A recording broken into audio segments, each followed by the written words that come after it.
the standards did not change. They went through RAP week. The 5 miles is still 5 miles. You still have a time standard associated with that 5 miles. 12 miles is 12 miles. You still have a time standard associated with that distance. The rucksack weights did not change. The ranger instructors graded them, and they passed their patrols. And these are all the students, and they passed their peers. And so that's, again, we will continue to tell people that this was no change to the standards, and students not only met the standards, they passed their patrols, they passed their peers, and that's why they'll be Ranger graduates tomorrow. This was an emotional event. And when you have an emotional event, sometimes it brings out the best in us, sometimes it brings out the worst in us. I tell you that not all of the critics there that are questioning how this was handled doesn't mean they're bad people.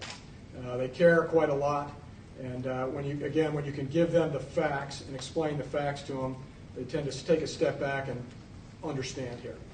And if you look at these, this particular two-person cohort, 3 if you count our third ranger up in the mountains, they went through RAP week twice. Successfully completed RAP week twice. That's a pretty tough physical event.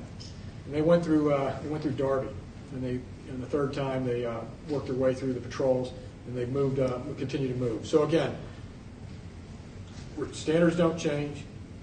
You have to pass your patrols. You have to pass your peers to get to Ranger School graduation.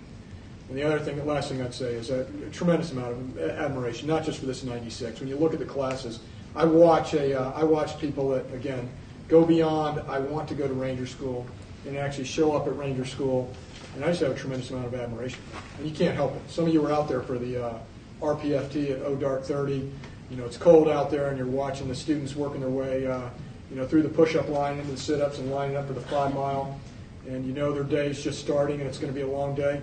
How can you not have admiration for that? Because they've raised their hand and said, "I want to give this a shot." So, quite frankly, I'm the leadership here at Fort Benning. I want people to meet the standards.